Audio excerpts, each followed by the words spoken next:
Assalamualaikum warahmatullahi wabarakatuh. Perkenalkan, nama saya Siti Nurbaiti dan rekan saya Nurlaili. Kami merupakan mahasiswi program studi pendidikan fisika Universitas Sriwijaya. Baiklah, di sini kami akan menyampaikan materi mengenai listrik dan magnet.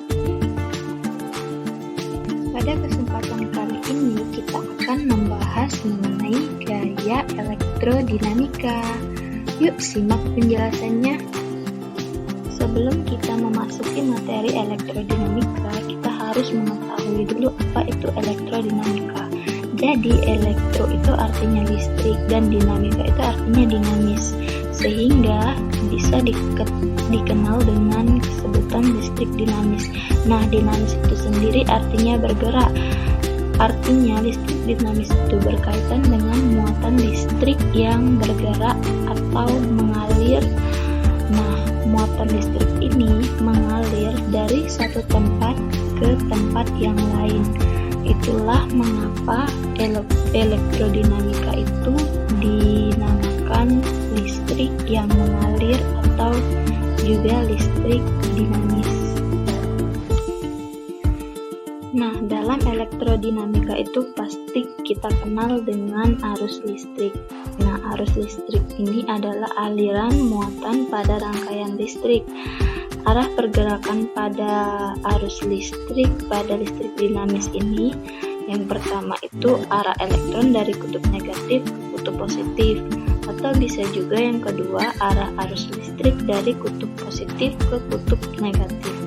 Nah, arus listrik ini mengalir didasarkan pada dua faktor, yaitu yang pertama karena adanya sumber tegangan yang dipasang pada rangkaian tertutup. Kemudian yang kedua karena bahan yang menjadi medium perambatan arus listriknya merupakan bahan-bahan pilihan.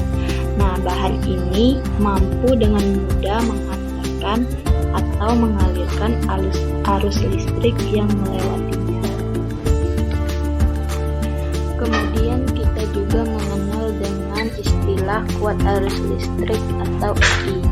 Nah, kuat arus listrik itu adalah banyaknya muatan yang mengalir dalam 1 detik, atau secara matematis dapat dituliskan kuat arus I sama dengan Q per T atau muatan per waktu, dengan satuan Q itu kolom dan waktu itu detik. Nah, sehingga satuan dari kuat arus listrik dalam satuan internasional adalah kolom per detik atau ampere. 1 miliampere itu sama dengan 10 pangkat min 3 ampere, 1 mikroampere itu sama dengan 10 pangkat min 6 ampere. Selanjutnya, bahan perambatan arus listrik atau juga disebut dengan medium. Nah, berdasarkan kemampuan menghantarkan listriknya, bahan perambatan arus listrik itu terbagi menjadi 3, yaitu konduktor, semikonduktor, dan isolator. Konduktor itu adalah bahan yang menghantarkan arus listrik dengan sangat baik, misalnya tembaga, besi, dan aluminium. Nah, kalau semikonduktor itu bahannya mampu menghantarkan arus listrik, namun kualitasnya tidak sebagus bahan konduktor, tetapi ia lebih baik dari bahan isolator, misalnya germanium, silikon murni. Kemudian yang terakhir itu isolator. Isolator itu bahan yang sukar menghantarkan arus listrik, misalnya karet, plastik, dan kayu. Selain arus, di sini kita harus mengenal hukum Ohm. Nah, hukum Ohm ini berasal dari hasil percobaan George Simon Ohm pada tahun 1797 sampai 1854 yang menunjukkan adanya hubungan antara arus, beda potensial, dan hambatan, di mana hukum ini berbunyi kuat arus yang mengalir pada suatu penghantar berbanding lurus dengan beda potensial antar kedua ujung penghantar tersebut dan berbanding terbalik dengan hambatannya. Secara matematis dapat ditulis bahwa kuat arus itu sama dengan ada potensial perhambatan. Nah, di mana I itu kuat arus dengan satuan ampere, V itu beda potensial dengan satuan volt, R itu hambatan dengan satuan volt per ampere atau ohm. Kemudian dalam listrik dinamis atau elektrodinamika ini kita juga mengenal dengan istilah hambatan. Nah, hambatan ini besar kecilnya hambatan itu dipengaruhi oleh panjang kawat L dan luas penampang kawat A. Nah, selain itu juga dipengaruhi oleh rho, yaitu sifat intrinsik dari bahan konduktor yang disebut dengan resistivitas atau hambatan jenis. Sehingga rumus dari secara matematis hambatan itu sama dengan rho L per A. Nah, hambatan jenis ini bergantung pada struktur elektronik dari bahan dan temperatur. Dengan demikian, konduktor listrik yang baik akan mempunyai hambatan jenis yang sangat kecil, dan bahan isolator yang baik akan mempunyai hambatan jenis yang sangat besar. Satuan dari hambatan jenis ini dalam sistem satuan internasional dinyatakan dengan ohmmeter.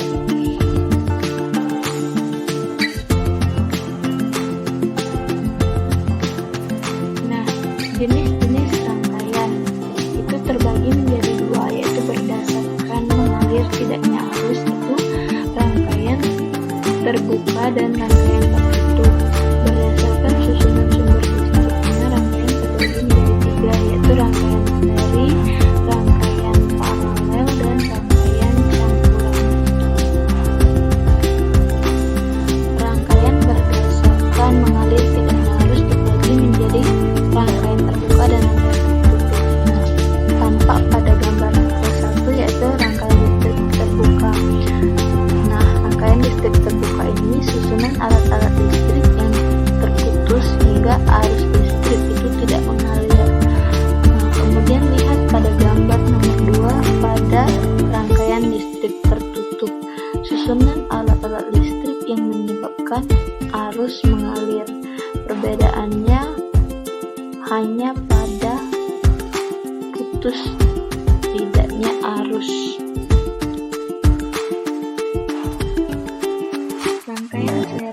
Rangkaian seri adalah rangkaian yang tidak memiliki percabangan.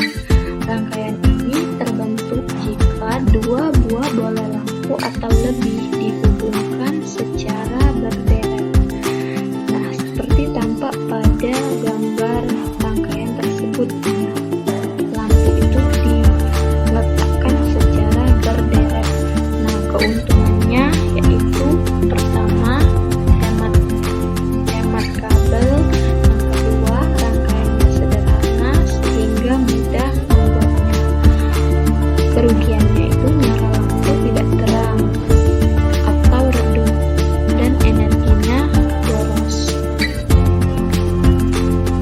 Untuk hambatan rangkaian seri itu sendiri disusun secara seri, yaitu jumlah dari masing-masing hambatan. Hambatan pengganti atau hambatan substitusi atau RS adalah hambatan jika terdapat beberapa penghambat. Misalnya R1, R2, dan R3 itu dirangkai secara seri, dan secara umum dapat ditulis RS sama dengan R1 ditambah R2 ditambah R3 ditambah hingga ke Rn. Nah, jika dirangkai maka akan digambarkan seperti rangkaian tersebut. Kemudian rangkaian paralel. Rangkaian paralel ini adalah rangkaian yang mengandung titik percabangan arus. Nah, lampu yang dipasang itu, dua bola lampu itu bisa dihubungkan secara sejajar. Keuntungan menggunakan rangkaian paralel ini, jika salah satu lampu mati, maka lampu lain yang masih terhubung dengan sumber arus listrik akan tetap menyala, dan juga nyala lampunya itu lebih terang daripada rangkaian seri. Namun kerugiannya itu rangkaiannya itu terlalu rumit untuk dibuat, kemudian juga boros kabel.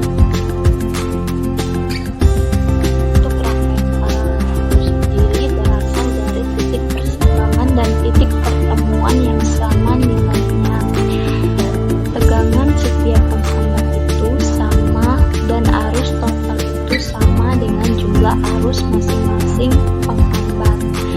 Jika terdapat beberapa penghambat, misalnya R1, R2, dan R3 disusun secara paralel, maka skema rangkaian tersebut adalah RS sama dengan 1/R1 ditambah 1/R2 ditambah 1/R3 ditambah hingga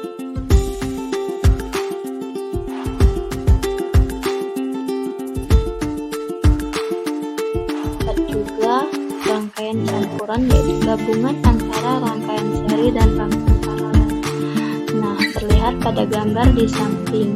Keuntungan menggunakan rangkaian campuran ini yang pertama mempunyai variasi yang lebih banyak sehingga dapat digunakan untuk berbagai macam keperluan seperti instalasi listrik rumahan dan sebagainya. Yang kedua itu karena disusun dari rangkaian paralel, maka beban satu tidak mempengaruhi beban lainnya kecuali pada rangkaian serinya.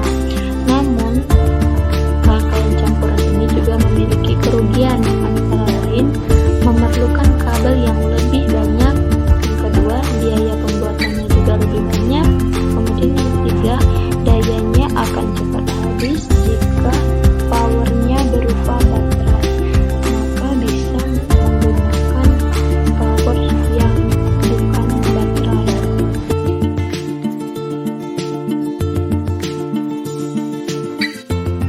Thank you for watching. Semangat belajar. Semoga materi tersebut bermanfaat bagi kita